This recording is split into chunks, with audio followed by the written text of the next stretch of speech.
नमस्कार, आप फ्रंटलाइन 24 देख रहे हैं। मैं हूं आपके साथ गौतम कुमार। बिहार में पहले चरण का जो मतदान हुआ है उसमें कुल 18 जिले हैं। 18 जिले के 121 सीटों पे पहले चरण में मतदान अब संपन्न हो चुका है। इन्हीं 18 जिले में एक जिला है दरभंगा। मिथिलांचल का गढ़ है, मिथिलांचल का हृदय माना जाता है, हृदय स्थली इसको कहते हैं। मिथिलांचल में एनडीए काफी मजबूत स्थिति में रहती है और पिछले चुनाव की अगर बात करें तो दरभंगा में सिर्फ एक सीट महागठबंधन के खाते में गई थी। दरभंगा ग्रामीण का सीट ललित यादव वहां से विधायक बने थे, लेकिन बाकी का जो 9 विधानसभा सीट है वहां पे महागठबंधन के एनडीए के जो प्रत्याशी हैं वो जीते थे और महागठबंधन पिछड़ गई थी। लेकिन इस बार क्या नतीजा है, क्योंकि जो जमीनी आंकड़े हैं वो महागठबंधन और एनडीए के लिए जो लड़ाई है वो कहीं न कहीं कीन कंटेस्ट दिखा रहा है। ये दिखा रहा है कि लड़ाई कांटे की होने वाली है।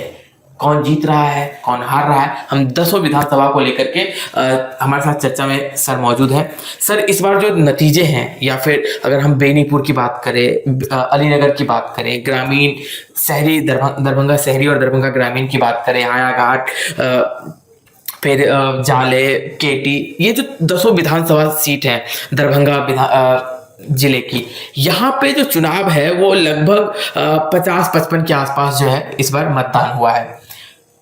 कैसा रहेगा परिणाम, क्योंकि पिछले बार महागठबंधन पिछड़ गई थी यहाँ पे, तो क्या इस बार इजाफा होगा उनके सीटों की संख्या में या फिर वही प्रदर्शन रहने वाला है? देखिए, 55% मत नहीं, 60% से अधिक मतदान हुआ है दरभंगा में। इन टोटल किसी विधानसभा में 55-56 हो सकता है, लेकिन पूरा दरभंगा की जो बात करें सभी 10 विधानसभाओं की, तो मैंने वहाँ 60 से अधिक प्रतिशत मतदान हुआ है। अब बात करते हैं दरभंगा शहरी की।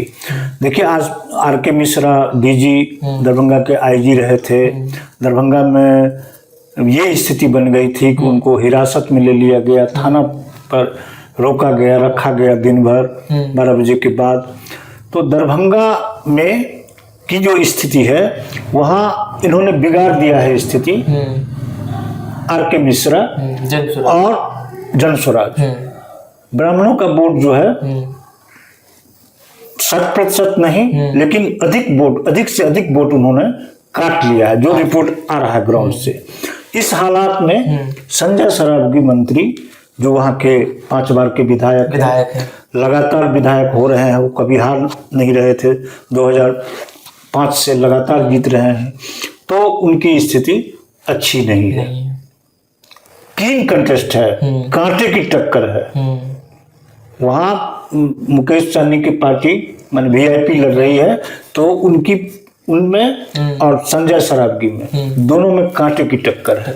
जनस्वराज का अगर जो चर्चा है, जो जानकारी आ रही है, अगर जनस्वराज 10,000 से अधिक वोटों से वोट ले आती है, आर.के. मिश्रा को मिल जाता है 10,000 से अधिक, जिसकी संभावना है, तो संजय सरावगी की हालत पस्त हो जाएगी और वो पिछड़ जाएंगे। ये स्थिति है। अब वहां से चलिए, जो सबसे हॉट सीट है और सबसे ज्यादा चर्चा हो रही है, जो सुर्खियों में रहा है जो सीट, वो है अलीनगर। अलीनगर की स्थिति ये है कि अलीनगर में भी ये नहीं है कि एक तरफा चुनाव है। वहाँ मैथिली ठाकुर और विनोद मिश्र, राजद के विनोद मिश्र और भाजपा के मैथिली ठाकुर पहली बार चुनाव लड़ रही हैं। अचानक चुनाव लड़ने आई हैं, लोग आश्चर्यचकित हो गए, पूरे मिथिलांचल के लोग आश्चर्यचकित हो गए। अलीनगर का स्वाभाविक है होना, लेकिन उन्होंने काफी मेहनत की है, भाजपा का पूरा सपोर्ट मिला है, पूरी ताकत भाजपा झोंक दी है अलीनगर में। बावजूद इसके विनोद मिश्र और ये क्या कहते हैं मैथिली ठाकुर के बीच कांटे की टक्कर है।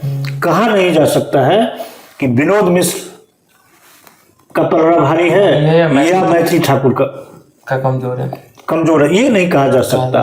ये भी नहीं कहा जा सकता आसानी से कि मैथिली ठाकुर जीत रही है, विनोद मिश्र हार रहा है। दोनों में से कोई जीत सकते हैं। जहां तक बेनीपुर की बात है, बगल की सीट बेनीपुर है, वहां इस बार जदयू की स्थिति अच्छी नहीं है। जो ग्राउंड पर जो स्थिति थी, मतदान के बाद भी लोग यही बता रहे हैं कि वहां कांग्रेस की स्थिति अच्छी है। और अच्छी स्थिति करने के लिए जो अच्छी स्थिति हुई है कांग्रेस की, इसके पीछे जनस्वराज के प्रत्याशी हैं। जनस्वराज के प्रत्याशी जो वोट लाएंगे, 5,000, 10,000, 8,000 जो भी लाए, 15,000 लाए, जितना लाए, वो अधिकतर वोट वो जदयू का प्रत्याशी का ही वोट करेगा। इसलिए वहां कांग्रेस का पलड़ा भारी दिख रहा है। अब गौराबौराम है, परसों तक सुजीत कुमार सिंह वहां है प्रत्याशी, उनकी वाइफ थी, पहले पत्नी थी उनकी विधायक स्वर्णा सिंह, लेकिन उनको टिकट नहीं देके भाजपा उनके पति को टिकट दिया। परसों तक सुजीत सिंह काफी आगे दिख रहे थे, उनका पलड़ा भारी दिख रहा था, लेकिन वहां मुकेश सहनी की पार्टी, उनके भाई संजय सिंह लड़ रहे थे, उन्होंने समर्थन दे दिया और वहां फ्रेंडली फाइट हो गया था। तो स्वाभाविक था कि वोट बट रहा था, तो सुजीत सिंह की स्थिति अच्छी थी, लेकिन दोनों एक हो गए। अगर कोई वैमनस्यता न रहा हो, कोई अंदर से एकजुट होकर मतदान किए हो, तो वहां भी कांटे की लड़ाई हो गई है। वहां भी राजद की स्थिति मजबूत हो जाएगी। दोनों पार्टी की वोट अगर मिल गया, क्योंकि मल्लाह की संख्या वहां ठीक ठाक है, वहीं के रहने वाले हैं ये मुकेश सहनी वहां से, तो वहां अब कांटे की टक्कर हो गई है। 50-50 चांस हो गया है सुजीत सिंह या ये।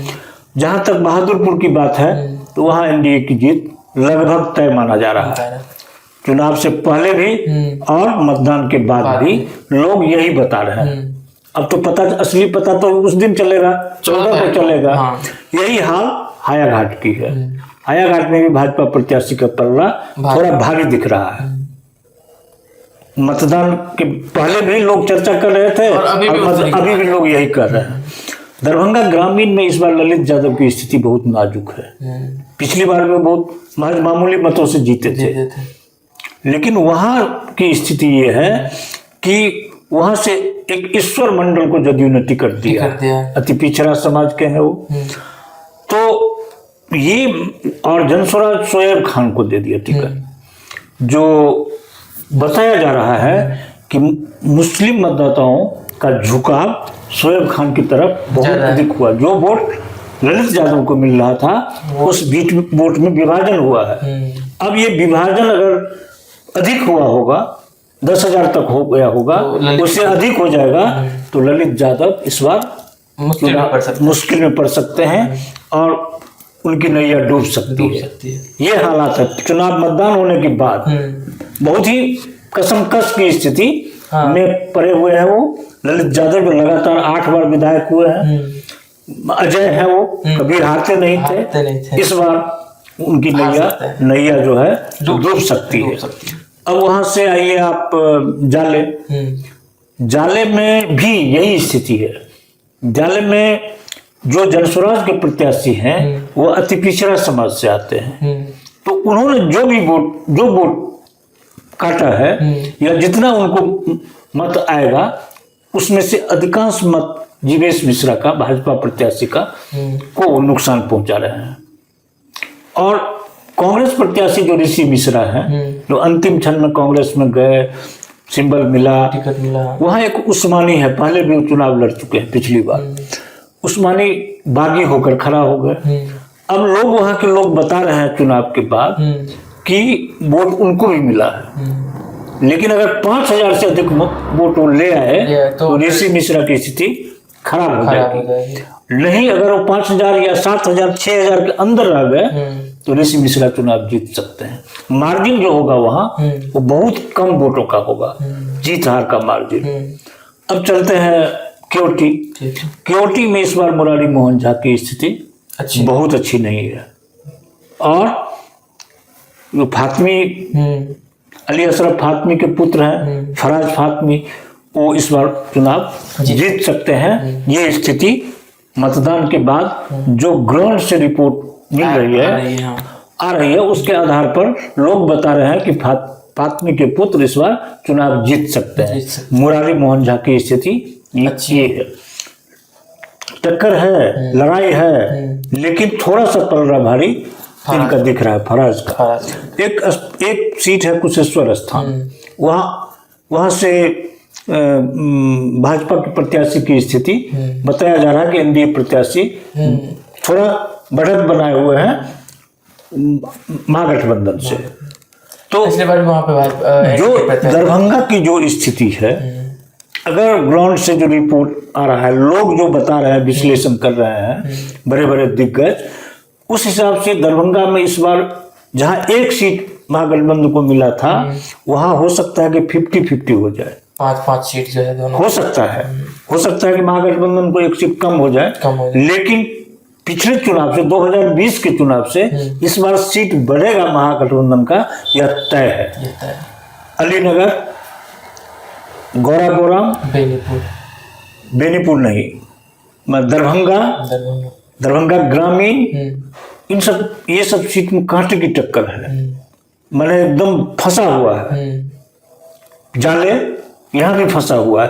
तो अगर मतलब जो आकलन लोग कर रहे हैं, मतदान के बाद जो ग्राउंड से रिपोर्ट लोग में आ रहा है, उस आधार पर यही कहा जा सकता है कि दरभंगा में इस बार महागठबंधन सिर्फ एक सीट पर सिमट कर नहीं रहेगा। दरभंगा में सीटों की बढ़ोतरी होगी और यह 50-50 भी हो सकता है। 50-50% मतलब 5-5 सीट हो सकता है। और संजय सरावगी जो है वो भी फंसे हुए हैं, बुरी तरह फंसे हुए हैं वो। तो यही आकलन है कि दरभंगा मिथिलांचल का गढ़, मिथिलांचल की राजधानी जिसको कहते हैं, वहां के लोग इस बार जो मूड बनाए हैं, उससे लगता है कि महागठबंधन, खासकर कांग्रेस 2 सीटों पर तो बेहतर स्थिति में, दोनों पर, जाले भी और बेनीपुर भी। बेनीपुर लगभग कांग्रेस की स्थिति मतलब समझिए कि हाँ में है, ना में नहीं है। जाले में यही एक फैक्टर है कि बागी प्रत्याशी अगर 5000 से अधिक मत ले आए तो ऋषि मिश्रा कर सकते हैं, अन्यथा ऋषि मिश्रा की भी स्थिति अच्छी है, कांटे की टक्कर है वहाँ। कुल मिलाकर के जो ऐसा कहा जाता है कि मिथिलांचल में जो है विपक्ष खास करके आरजेडी जो सेंध लगाने की जो तैयारी करती है, तो इस बार वो सेंध मारी जो है वो कामयाब होती दिख रही है। हालांकि ये फाइनल नतीजा नहीं है, क्योंकि फाइनल नतीजा क्या होगा वो तो 14 को पता चलेगा, लेकिन जो नतीजे आ रहे हैं, चाहे वो दरभंगा शहरी हो, बेनीपुर हो, जाले हो, अलीनगर हो, यहाँ पे महागठबंधन जो है वो, महागठबंधन का जो पलड़ा है वो भारी है। हालांकि जो पिछली बार का सीट है यानी कि दरभंगा ग्रामीण जो है वहां पे एनडीए लीड करती हुई दिख रही है। हालांकि नतीजे क्या रहेंगे इन 10 विधानसभा सीट पे, ये तो चुनाव 14 तारीख को हमें पता चलेगा, लेकिन जो मौजूदा स्थिति है वो कहीं ना कहीं महागठबंधन को फायदा होता दिख रहा है। और अगर 50-50 हो जाए यानी कि 5 सीट महागठबंधन को और 5 सीट एनडीए को, तो कोई हैरानी वाली बात नहीं होगी, क्योंकि रुझान तो ऐसे ही आ रहे हैं। नमस्कार, आप फ्रंटलाइन 24 देख रहे हैं।